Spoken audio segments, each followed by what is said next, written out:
علی بھائی عورت کے پردے کا کیا مسئلہ ہے؟ آواز کا پردہ ہے کہ نہیں ہے، چہرے کا پردہ ہے کہ نہیں ہے، ہاتھوں کا پردہ ہے کہ نہیں؟ قرآن کا اسلوب تو آپ کو بتا رہا ہے. امہات المومنین کو کہا گیا ہے کہ آپ نے سورۃ الاحزاب سورہ نور پڑھ کے دیکھیں، آپ نے اس طریقے سے لچھے دار انداز میں گفتگو بھی نہیں کرنی. پردے میں بھی جو لوگ عورتوں کے اس طرح کے پردے کے قائل نہیں، وہ امہات المومنین کے پردے کے قائل ہیں.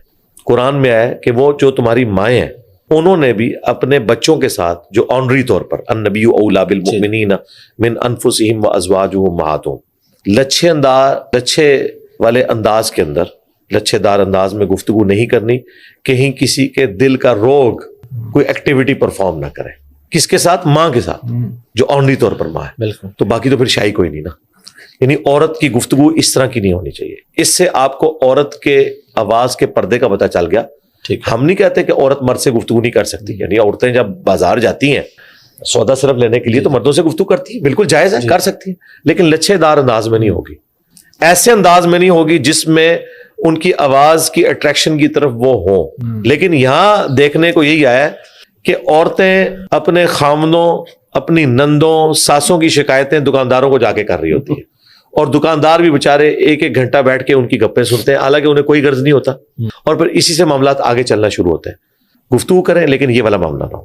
باقی عورتوں کا کوئی کام نہیں ہے کہ مردوں کو کوئی درس و تدریس کرے، مرد ہی کریں گے انہیں.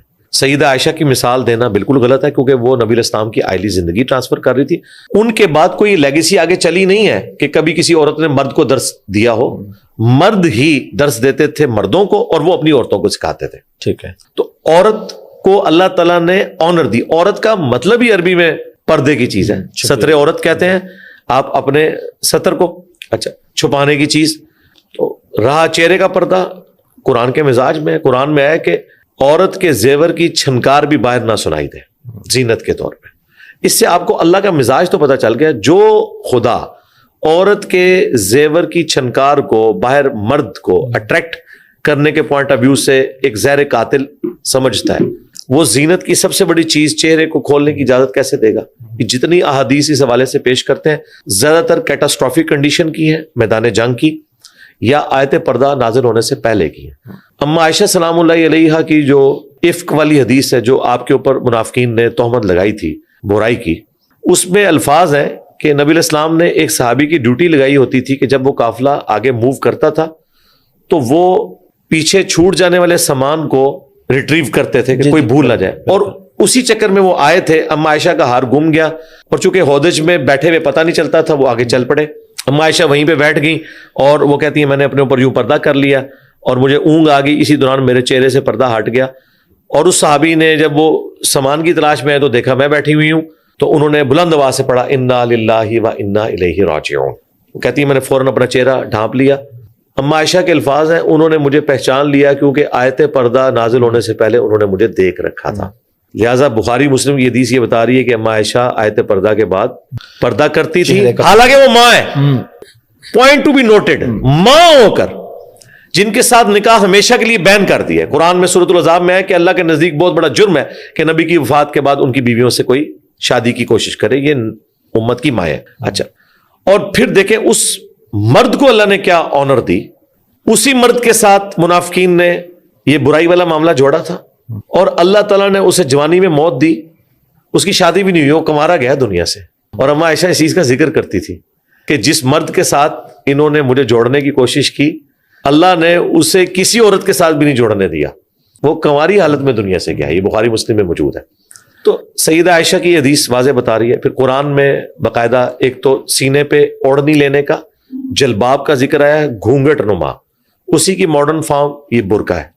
البتہ یہ جو برقع اس سخت نوعیت کا کہ ہاتھوں میں بھی دستانے پہنائے ہوئے، یہ پردہ کو نہیں ہے، غلوف کے درجے میں.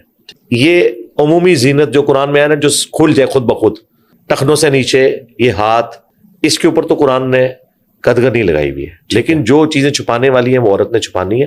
اور اس میں برقعے کا کالا ہونا ضروری نہیں ہے، وائٹ بھی ہو سکتا ہے. برقع ہونا بھی ضروری نہیں ہے، بڑی چادر بھی ہو سکتی ہے. ایران میں آپ دیکھیں عورتیں بڑی سی چادر لے کے یوں انہوں نے چادریں پکڑی ہوتی ہیں.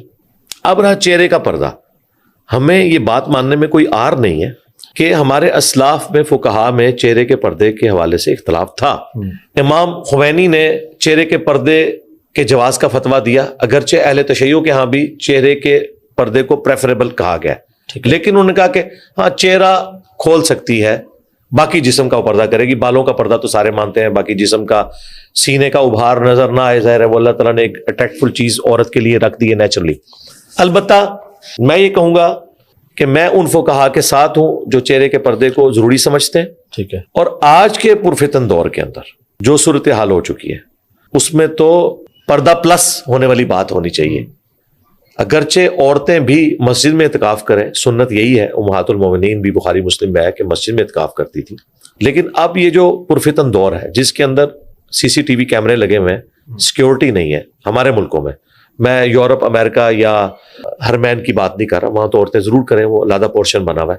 لیکن یہاں پہ جو لوگوں کی ویڈیوز بھی لیک ہو جاتی ہیں، عورتیں ہی عورتوں کی ویڈیوز بنا کے لیک کر دیتی ہیں. عورتوں نے اگر جمعے کی نماز کے لیے بھی مسجد میں جانا ہے وہ پردے کا اہتمام کریں، عورتوں کے سامنے بھی نہ کھلے. یہ ڈاکٹر فرحت ہاشمی، وہ عورتوں کے سامنے بھی اپنا نقاب نہیں کھولتی جی، الا ماشاء اللہ.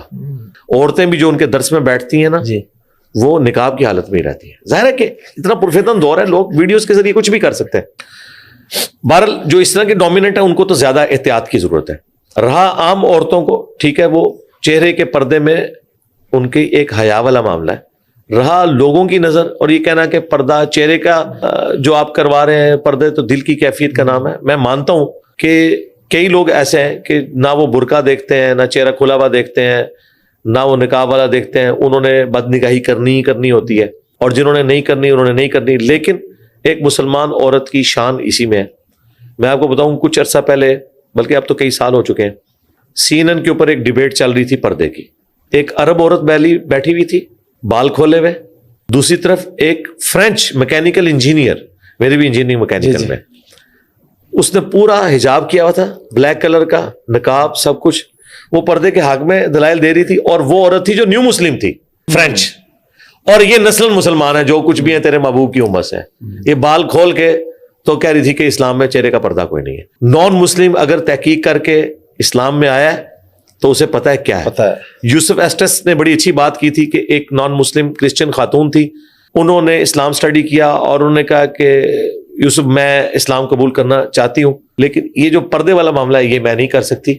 تو وہ کہتے ہیں کہ میں نے اسے کہا کہ تم اسلام قبول کر لو، انشاءاللہ بعد میں اللہ نے توفیق دی تو کر لینا. تو اس نے آگے سے کہا کہ میں نے قرآن سٹڈی کیا ہے، میں نے احادیث پڑھی ہیں، کیا میں اللہ کا یہ والا حکم اپنی مرضی سے چھوڑ کر مسلمان رہ جاؤں گی کہ اپنی مرضی کے حکم کو میں مان رہی ہوں؟ اسلام تو نام ہی ہے سبمٹ یور ول ٹو اللہ، اللہ کے حوالے کرنا اپنی مرضی کو. وہ کہتے ہیں میں اتنا شرمندہ ہوا کہ دیکھو یہ بھی مسلمان نہیں ہوئی، اسے یہ پتا ہے کہ اگر خدا کو ماننا ہے پھر خدا کی بھی ماننی ہے. انہیں کیا پتا کہ یہ پاکستان میں کروڑوں لوگ ہیں جو کہتے ہیں کہ خدا کی ماننے کی ضرورت نہیں، جو کچھ بھی ہے تیرے محبوب کی امت سے. خیر 6 مہینے بعد وہ ایگری کی. یوسف ایسٹس نے اس وقت کہا کہ آپ ابھی کلمہ پڑھ لیں، لیکن اس نے نہیں پڑھا. شرعی مسئلہ وہی ہے جو یوسف ایسٹس نے بتایا، کیونکہ زندگی موت کا پتہ نہیں. جی بالکل، یہی ان کو کہنا چاہیے تھا. لیکن اس میں وہ جو عبرت حاصل ہوئی ہے کہ ایک نان مسلم جب اسلام کو سٹڈی کرتا ہے اسے تو پردہ نظر آ رہا ہے، مسلمان جو ہے وہ پردے کا اتنا بڑا دشمن بنا ہوا ہے، الا ماشاءاللہ. لیکن اللہ کا شکر ہے دنیا میں جتنے ریلیجس لوگ ہیں جو ڈومیننٹ پوزیشن کے اوپر ہیں، وہ جماعتیں جو دین کا کام کر رہی ہیں، خواہ وہ تبلیغی جماعت ہو، دیوبند کی، بریلویوں کی دعوت اسلامی ہو، اہل حدیث کی جماعتیں ہوں، ڈاکٹر فرحت ہاشمی ہو، ڈاکٹر اسرار صاحب ہوں، ڈاکٹر ذاکر نائک ایک چہرے کے پردے میں تھوڑی سی کمزوری انہوں نے دکھائی ہے، اپنی وہ فیملی کو کرواتے ہیں بہرحال وہ. باقی تو اوور آل کلچرل مسلمانوں میں نسل در نسل یہ چیز چل رہی ہے، اور میں اسی موقف کے ساتھ ہوں کہ چہرے کا پردہ ہونا چاہیے. میری وائف شادی سے پہلے نہیں کرتی تھی تو میں نے شادی سے پہلے ہی شرط رکھی تھی، اور جن لوگوں کو شوق ہے نا ان کی بیویاں پردہ کریں، یہ سارے معاملات شادی سے پہلے طے کرنے چاہیے. شادی کے بعد اگر آپ زبردستی کرنے کی کوشش کریں گے تو بعض اوقات اختلاف اس لیول پہ بڑھ جاتا ہے کہ علیحدگی ہو جاتی ہے. تو آپ ایسی جگہ پہ ہاتھ ہی نہ ڈالیں جو آپ کے مزاج کے لوگ نہیں. یہاں کئی مذہبی لوگ ہیں، ہاں وہ لوگ جو بعد میں یعنی ایک ریلیجن کے راستے پہ آئے ہیں وہ اپنی بیویوں کو پھر سپیس دیں، کیونکہ ان کی بیویوں نے اس وقت ان سے شادی کی تھی جب وہ اس طرح اپنے کریکٹر سے منوائیں. کچھ عرصہ گزرے گا، امید ہے انشاءاللہ تعالیٰ قبول کر لیں.